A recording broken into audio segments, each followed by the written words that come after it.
रहा हूँ, but average student था। हाँ, एवरेज स्टूडेंट था लेकिन सिंसियर स्टूडेंट था। मतलब पढ़ता था, जब पढ़ता था तब मन लगा के पढ़ता था, बाकी टाइम खेलता था, ज़्यादा देर नहीं पढ़ता था। तो मेरे मम्मी पापा यही बोलते थे कि तू पास हो जाएगा, तो मैं कहता था हाँ पास तो हो जाऊँगा। तो वैसा स्टूडेंट रहा था। इंजीनियर बनना था तो एक ही तरीका था, 12th के बाद कौन सा एग्ज़ाम देना होता है? IIT JEE। मेरे टाइम JEE नहीं होता था, IIT JEE होता था, और एक दूसरा एग्ज़ाम होता था जिसका नाम था AIEEE। ठीक है, तब IIT का अलग एग्ज़ाम होता था और NITs एंड बिलो कॉलेज का अलग एग्ज़ाम होता था। तो क्योंकि छोटी जगह से था, कोचिंग वगैरह मुझे मिल नहीं पाई, तब इंटरनेट इतना नहीं था, तब घर में कंप्यूटर होना एक लग्जरी थी। मेरे घर में कंप्यूटर नहीं था, हमें ऑनलाइन क्लासेस का ओ नहीं पता था। ठीक है, तो हम कहीं ना कहीं टीचर्स के पास जाके ही कोचिंग करते थे। तो क्वालिटी कोचिंग अवेलेबल नहीं थी। हाँ, स्कूल की पढ़ाई अच्छी थी, स्कूल में मेरे ठीक ठाक नंबर आए, बहुत अच्छे नहीं आए, 80% आए थे मेरे 12th में, और मैंने PCMB लिया था। ठीक है, अगेन मत लेना, ठीक है, मत लेना, या तो PCM लेना या PCB लेना, PCMB मत लेना। ठीक है, मैं भुगता हुआ हूँ, आपको बता रहा हूँ। ठीक है, बट PCMB के बाद भी मैं 80% ले आया। एग्ज़ाम दिया IIT JEE का, वो थोड़ा बहुत स्कूल वाली कोचिंग ही हुई थी। मेरी रैंक आई 23,000, 23,000। अब IIT तो मिलेगी नहीं, IIT जनरली 5,000 के अंदर वालों को मिल जाती थी, मेरी 23,000 आई। तो अब दुखी। ठीक है, फादर एक डिसेंट नौकरी कर रहे थे, तो मैंने बोला कि पापा मैं आपके पैसे प्राइवेट में नहीं लगा सकता हूँ, मैं कोई सरकारी जो है कॉलेज ही लूँगा।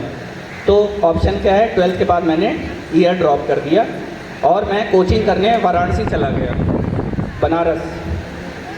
ठीक है, वहाँ पे एक कोचिंग है, अगर लोग जानते होंगे, उसका नाम है JRS ट्यूटोरियल्स, छा राय सिंह।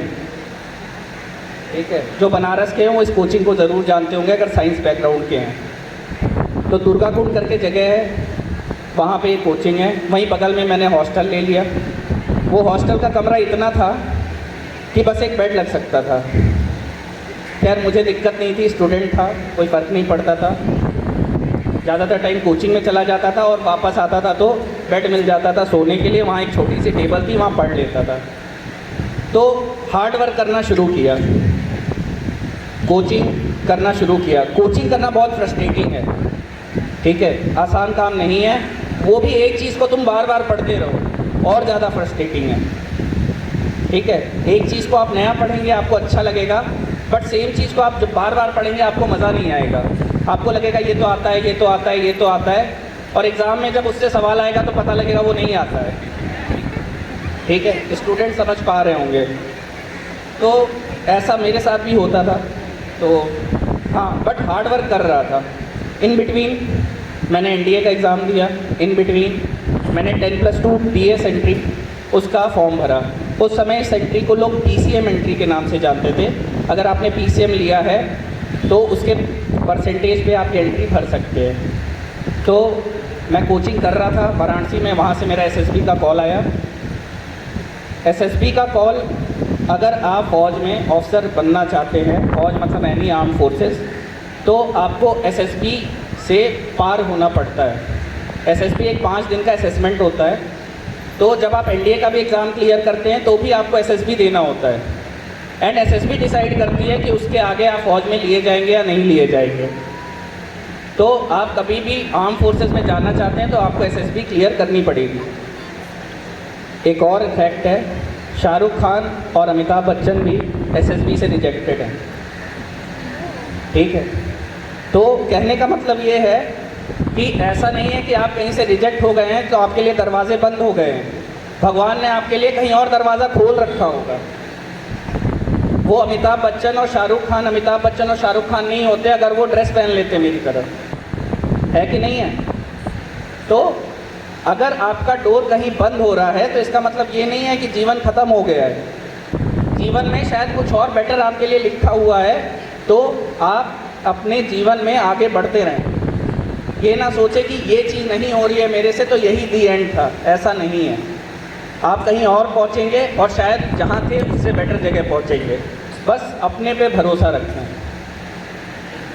अब मैंने 12th के बाद मैं जब गया, मैंने कोई कोचिंग नहीं ली थी, मैं डायरेक्ट चला गया, मेरा सब कुछ क्लियर हो गया।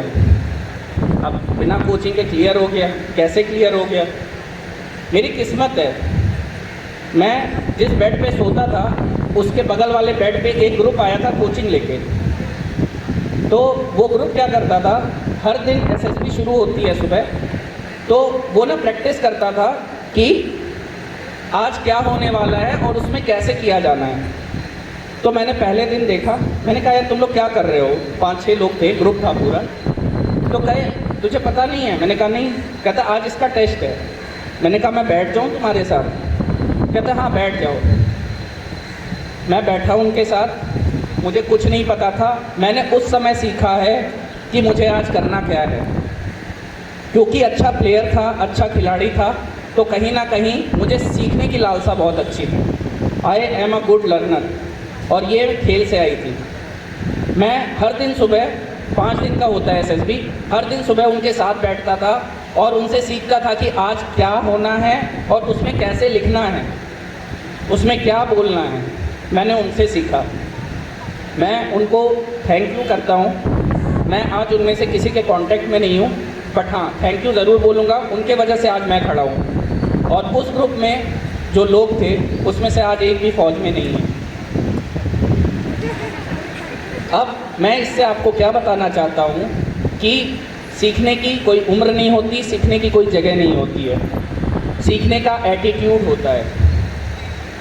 और अगर आप सीखने का एटीट्यूड रखते हैं तो आप किसी से भी सीख सकते हैं, चाहे वो छोटा बच्चा हो, चाहे वो कितने भी एज वाले हों।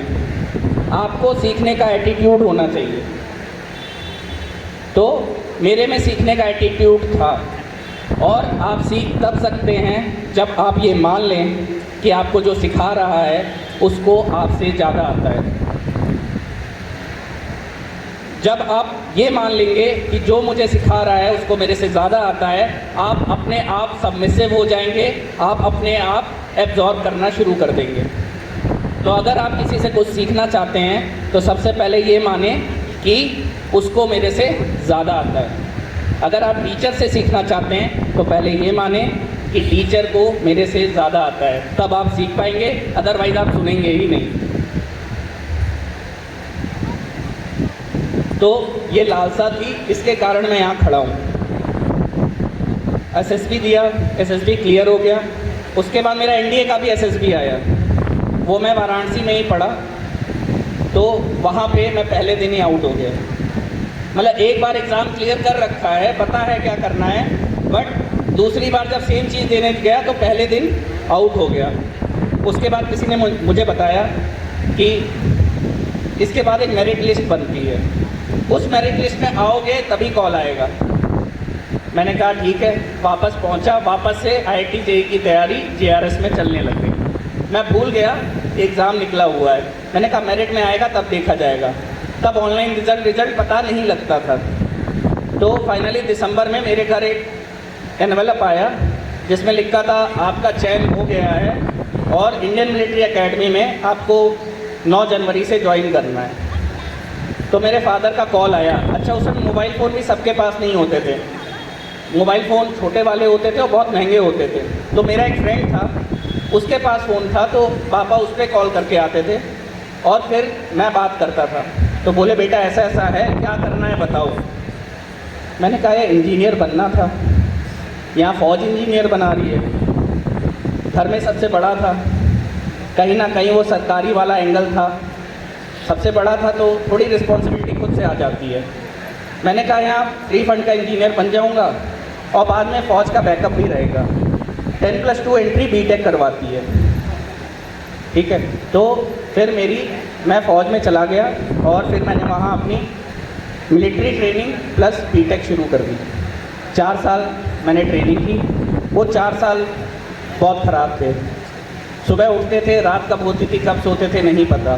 बीच में तो मुझे ये भी लगने लगा कि मैं पता नहीं यहाँ ऑफिसर बन पाऊँगा या नहीं, ठीक है।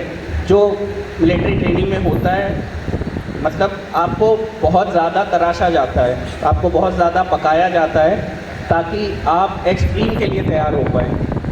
तो 4 साल मेरी वो रहे। 4 साल बाद I picked up as lieutenant 2010 में। I joined IMA in 2007 and 2008 से मेरी इंजीनियरिंग शुरू हो गई। इंदौर के पास एक जगह है महू, वहाँ पे मैं 4 साल अपनी BTech कंप्लीट किया। तो ये सब कहानी बताने का अंत ये है कि there is no substitute for sincere hard work. मैं मेहनत किसी और चीज़ के लिए कर रहा था, रास्ता कहीं और का मिल गया, है ना। तो आप हार्ड वर्क करें, किसी एक फील्ड में करें, बट आपकी हार्ड वर्क कभी वेस्ट नहीं जाएगी। एंड हार्ड वर्क का कोई सब्स्टिट्यूट नहीं है। अगेन मतलब कहीं ना कहीं दिमाग के पीछे IIT का टैग गायब था। IITian बनना चाहता था ना, बनना चाहता था, कहीं ना कहीं दिमाग में था यार अब फौज में बन गया हूँ, IIT का ठप्पा नहीं लगा तो BTech तो कर लिया, ऑप्शन MTech कर लूँ IIT से। 2021 में मैं IIT दिल्ली में मास्टर्स करने MTech करने गया और 2021 से 23 मैंने मास्टर्स की IIT दिल्ली से, और आज मैं एलुमनी ऑफ IIT दिल्ली हूँ। कहने का मतलब ये है कि जो सोचा था वो किया। हो सकता है उस समय नहीं किया, बाद में किया, बट दिमाग में कहीं था कि मुझे IIT का ठप्पा चाहिए। ठीक है, तो जो आप सोचेंगे वो आप पा पाएंगे अगर आप मेहनत करते रहेंगे। जो चीज़ 2006-2007 में नहीं है वो 2021 में हुई, बट हुई क्योंकि कहीं ना कहीं दिमाग में था, कहीं ना कहीं एफर्ट था। 12th छोड़े हुए 2006 में छोड़ी थी, मैं वापस से इंटीग्रेशन डिफरेंशिएशन पढ़ रहा था 2020 में। ऐसा लगता था कि यार ये तो पढ़ा था, हो क्यों नहीं रहा है, क्योंकि जब गैप आ जाता है 14 साल का पढ़ाई में, it is very difficult, but it paid, I got selected and I did masters. तो इस ढंग से मैंने IIT का टैग लिया। अब लोग बोलते हैं कि ये टैग लेना क्यों ज़रूरी है। बोलते हैं ना कि IIT का टैग है तो आपको जॉब में क्या कहते हैं पैसे बहुत अच्छे मिलते हैं। तो ये टैग क्यों मैटर करता है IIT IIM का? तो ये टैग इसलिए मैटर करता है, टैग आपको कुछ नहीं देता है। टैग पता है क्या देता है आपको? टैग देता है आपको अपना सेल्फ कॉन्फिडेंस, टैग देता है आपको अपना सेल्फ बिलीफ, टैग आपको विश्वास देता है कि जो मैं सोचता हूँ वो मैं कर सकता हूँ। और टैग आपको कुछ नहीं देता। ऐसा नहीं है IIT की पढ़ाई और किसी और कॉलेज की पढ़ाई अलग है, पढ़ाई सेम है, बट एक लड़का जो IIT में जाता है सबसे पहले उसको अंदर बिलीफ आ गया कि मैं दुनिया से ऊपर हूँ, मैं जो सोचूंगा वो कर सकता हूँ, एंड ये बिलीफ आपको बहुत आगे ले जाती है। हम लोग सोच ही नहीं पाते हैं कि मैं ये कर सकता हूँ। तो अगर आप अपनी सोच रखेंगे तो आप वो कर पाएंगे, और टैग कहीं ना कहीं इस चीज़ में आपको हेल्प करता है। मैं आपको बताना चाहता हूँ IIT दिल्ली टॉप 3 कॉलेजेस में हैं इस देश के, जहाँ से जो यूनिकॉर्न स्टार्टअप निकले हैं। सबने सुना है अश्नीत ग्रोवर का नाम? वो IIT दिल्ली का एलुमनस है। ठीक है, तो एक टैग आपको ये देता है, इसीलिए टैग इम्पॉर्टेंट है, क्योंकि टैग होता है तो हमें लगता है हम जो सोचते हैं वो कर सकते हैं, वरना वो विश्वास नहीं आता है। सेम मैम ने स्कूल स्टार्ट किया था 28 बच्चों से 1988 में। उन्होंने उस समय ये नहीं सोचा था कि आज 1200 बच्चे पढ़ेंगे, क्लास 12 तक होगा और CBSE एफिलिएटेड होगा। CBSE एफिलिएटेड क्या है? टैग है।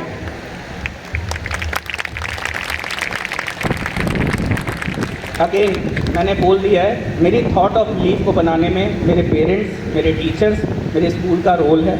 वो डांटते हैं, डपटते हैं, अच्छा नहीं लगता है, लेकिन वो कहीं ना कहीं हमारे हित की बात करते हैं, तो चलता रहता है। कभी अच्छा लगेगा, कभी बुरा लगेगा, कभी पीटा जाएगा। हमारे टाइम तो टीचर भी स्केल रखते थे इतनी चौड़ी वाली, और आप होमवर्क नहीं करें तो ऐसे निकालोगे कोई एक मारता था, कोई दो मारता था।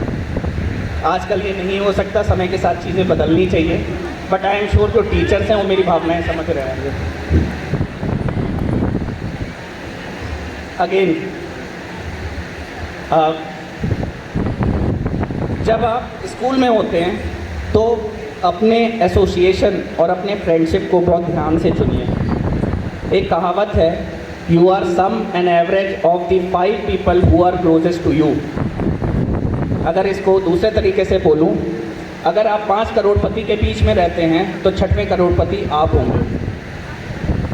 तो जब भी आप अपना फ्रेंड सर्कल चुनें तो आपका जैसा फ्रेंड सर्कल होगा, आप वहाँ तक जाएंगे। अगर वो सारे IITian हैं तो आप अगले IITian होंगे। तो स्कूल में फ्रेंडशिप हमेशा अच्छे लोगों के साथ करें। It is very important. आजकल मैं थोड़ा एजुकेशन के बारे में सोच रहा था। चैट GPT है, परप्लेक्सिटी है, सब कुछ है। एक क्वेरी डाली, आंसर क्या, पूरा असाइनमेंट निकल के आ गया। है कि नहीं है? सब करते हैं, कर रहे हैं, इवन टीचर्स भी करते हैं। तो इस चीज़ ने हमारे लाइफ को आसान बना दिया है एंड ये अच्छी बात है। लेकिन मेरे समय में ये सब नहीं था। घिसना पड़ता था, पूछना पड़ता था और बार बार हाथ से लिखना पड़ता था। आने वाला समय और चैलेंजिंग होगा और जॉब्स आने वाले समय में और कम होंगी। अल्टीमेट एम क्या है कि अच्छी जॉब मिले, है कि नहीं है? नाउ आने वाले समय में because of AI, because of machine learning, because of data analytics, आने वाला समय और चैलेंजिंग होगा जॉब मिलने के लिए।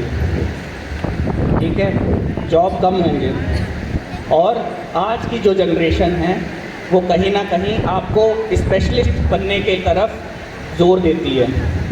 तो मैं आप लोगों से ये रिक्वेस्ट करूँगा कि आप स्पेशलाइजेशन के तरफ फोकस करें। स्पेशलाइजेशन का मतलब है कि अगर मुझे लॉयर बनना है तो मैं क्लैट की तैयारी क्लास 9 से ही शुरू कर दूँ। ठीक है, तो आप स्पेशलाइजेशन की तरफ जाएं और कोशिश करें कि कोई ना कोई एक चीज़ में आपको महारत हासिल हो।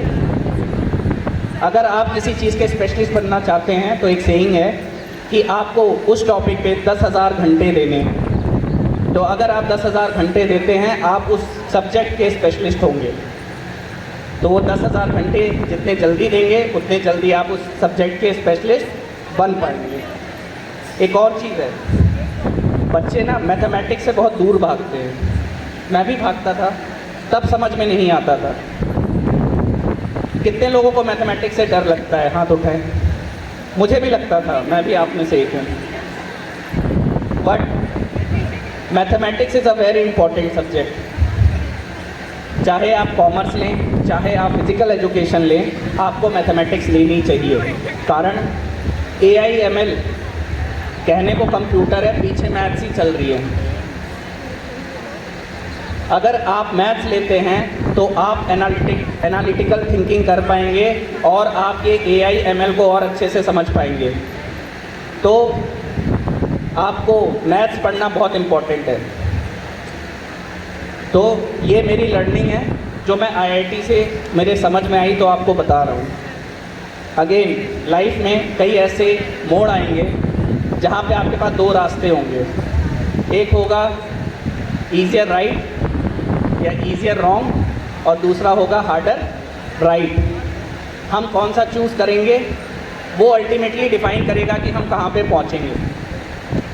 ईजियर रॉन्ग लेना सबसे आसान है,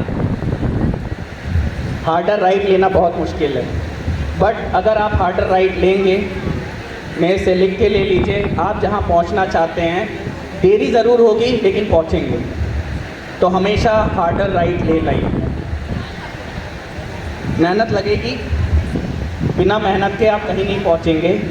और ये मेहनत आप जितना जल्दी कर लेंगे उतना जल्दी आपका जीवन आसान हो जाएगा। कहने का मतलब, अगर आप 12th के बाद IIT चले गए तो सबसे आसान है। अगर आपने बैचलर्स के बाद IIT गए तो मेहनत ज़्यादा लगेगी, आपको खींचने वाली चीज़ें ज़्यादा होंगी, तो आप एफर्ट उतना नहीं डाल पाएंगे। अगर आप पीएचडी करने जाएंगे तो और मेहनत लगेगी। तो लाइफ में जितनी जल्दी आप मेहनत कर लेंगे, आप अपने लाइफ में पर्सनली उतना जल्दी आगे बढ़ चुके होंगे। तो स्कूल के बाद मेहनत करके, स्कूल के समय मेहनत करके आगे बढ़ना सबसे इजी है। इसको जितना लेट करेंगे आप लाइफ में उतना डिले होंगे। तो स्कूल में दबा के पढ़िए, दबा के तैयारी करिए, क्योंकि स्कूल के बाद अच्छी जगह पहुंच गए तो बाकी लाइफ इजी हो जाएगी। और ये मेहनत आप जितना लेट करेंगे, मेहनत आपको करनी पड़ेगी। बिना मेहनत किए आप कहीं नहीं पहुंच सकते। हमारे देश की आबादी बहुत है। चैलेंज ये नहीं है कि आप अच्छे हैं या आप बुरे हैं, चैलेंज ये है कि हमारे देश में सैंपल स्पेस इतना है कि ऊपर चुनिंदा लोग ही पहुंच पाते हैं। ठीक है, बच्चों की प्रॉब्लम नहीं है, प्रॉब्लम आबादी की है। मैं पेरेंट्स को भी बोलूँगा कि आपके बच्चे अच्छे हैं। आप अगर एक मछली को बोलेंगे कि रास्ते पे भाग, तो वो नहीं भाग पाएगी।